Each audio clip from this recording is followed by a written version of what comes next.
नमस्कार दोस्तों, मैं नीलम सिंह आप सभी का अपना चैनल में स्वागत करती हूँ। तो दोस्तों, कैसे हो आप सभी? आई होप कि आप सभी अच्छे होंगे, स्वस्थ होंगे और मस्त होंगे। तो दोस्तों देखिए, माघ मास संकटी चतुर्दशी संकट चौथ जो है साल का 2025 में कब पड़ रहा है, तो आइए जानते हैं। और देखिए, साथ में ही जानते हैं कि चंद्रोदय का समय क्या होगा और अर्घ हमें कब देना होगा और गणेश जी की जो पूजा है वो कब है। ठीक है, तो आप वीडियो में बने रहिएगा लास्ट तक और मिस मत कीजिएगा वीडियो को, क्योंकि जानकारी रह जाती है वीडियो मिस कर देने से। तो देखिए, संकटी गणेश चतुर्दशी जो व्रत है ये निर्जला व्रत है। मतलब कि इसमें क्या है कि पूरे दिन हम बिना पानी के ही व्रत रखते हैं, निर्जला व्रत रखते हैं। और जब संध्या का समय होता है तो संध्या के समय गणेश भगवान की पूजा की जाती है।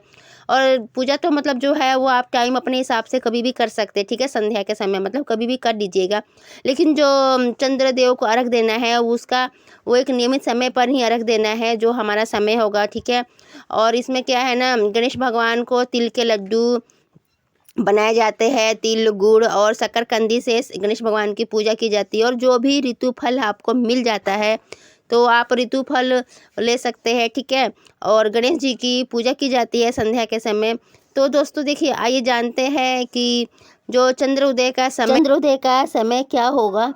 तो देखिए, माघ मास कृष्ण पक्ष जो है 17 जनवरी शुक्रवार सुबह 4:07 पर है और 18 जनवरी शनिवार को सुबह 5:30 तक रहेगा। ठीक है, तो जो हमारी चतुर्थी तिथि समाप्त हो जाएगी। ठीक है, साल 2025 में माघ मास कृष्ण पक्ष 17 जनवरी को हमारा जो है संकटी गणेश चतुर्दशी व्रत पड़ रहा है। और देखिए, 17 जनवरी को सूर्य उदय सुबह 7:14 पर होगा। ठीक है, ब्रह्म मुहूर्त जो है वो 5:37 पर होगा। अमृत काल जो है 10:11 से होगा। और राहु काल जो सुबह 10:30 से लेकर के 12 बजे तक रहेगा। ठीक है, तो आप जो ये जो समय है ये समय का आप ध्यान रखिएगा और इसके हिसाब से ही जो है अपनी पूजा पाठ जो भी है मतलब कि समय से ही कीजिएगा। क्योंकि देखिए, कोई भी पूजा पाठ एक मुहूर्त पे किया जाना बहुत ही ज़्यादा शुभ माना जाता है।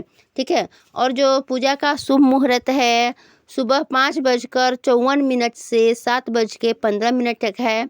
और जो संध्या का पूजा है वो शाम को 5:48 से 7:09 तक का है। ठीक है, और चंद्रोदय का जो समय है रात 9:18 से होगा। कहने का मतलब है कि चंद्रोदय जो है हमारा 9:18 पर चंद्रोदय हो जाएगा। 17 जनवरी को और दिन है शुक्रवार। तो उस दिन जो है चंद्र उदय होगा हमारा 9:18 पे। हम इस समय चंद्र देवता को अर्घ दे सकते हैं और अर्घ देने के बाद में हम जो है अपने व्रत का पारण कर सकते हैं।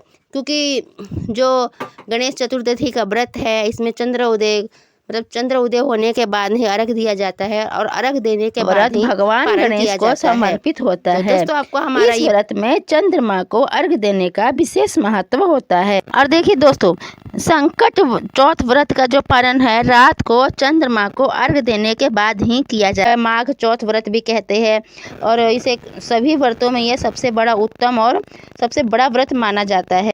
और देखिए दोस्तों, ये माघ मास के कृष्ण पक्ष के चतुर्थी तिथि को मनाया जाता है। चतुर्थी तिथि को देवता भगवान श्री गणेश जी की और इस दिन गणेश भगवान के साथ चौथ माई की भी पूजा की जाती है। देखिए, इस दिन यह व्रत रखा जाता है और गणेश भगवान और चौथ माता की कथा पढ़ी जाती है और सुनी भी जाती है। इस व्रत में चंद्रमा को अर्घ देने से सभी प्रकार के संकट दूर हो जाता है। भगवान गणेश विघ्नहर्ता, भगवान गणेश अपने सभी भक्तों के सभी संकट दूर करते हैं और उनकी सभी मनोकामनाएं पूरी करते हैं।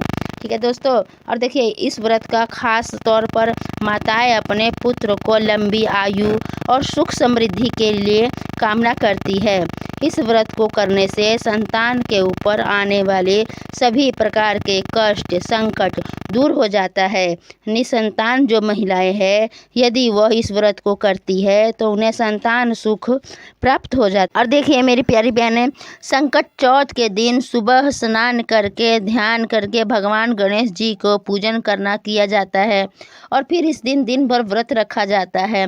स्वच्छ वस्त्र धारण भी किए जाते हैं और गणेश भगवान जी की मूर्ति के पास एक कलश में जल भर कर रखा जाता है।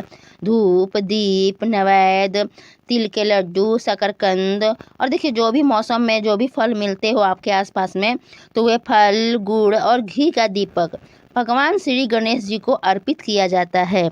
इसके अलावा भगवान गणेश जी को धुरवा पान सुपारी इलायची का भोग भी लगाया जाता है।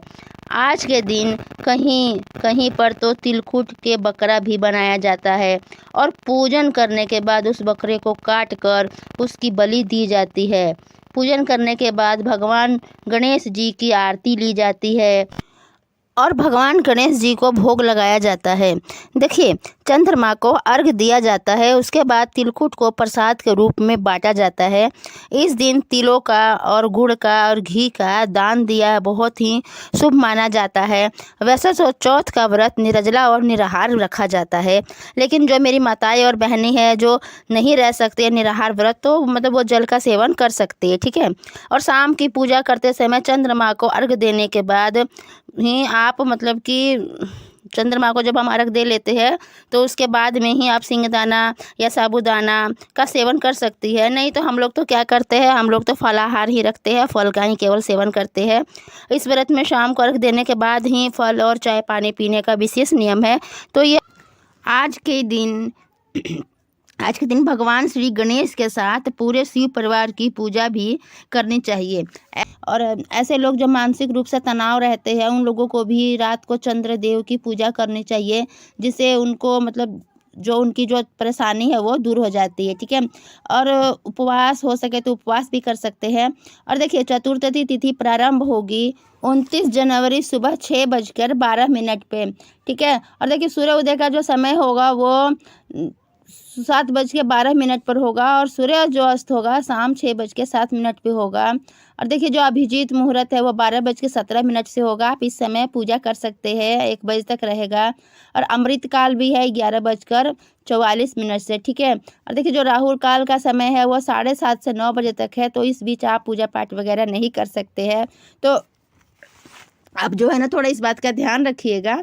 और रात के समय यदि चंद्रदेव के दर्शन ना हो तो क्या कीजिएगा आप, जैसे आसमान में कोहरा वगैरह हो या किसी कारणवश आप चंद्रदेव के दर्शन ना कर पाए, तो ऐसे में आप क्या कीजिएगा कि देखिए जो शंकर भगवान की मूर्ति है और उनकी मूर्ति में जो चांद लगे हुए हैं, तो आप उनको देख के भी चंद्रदेव को अर्घ कर सकते हैं, ठीक है।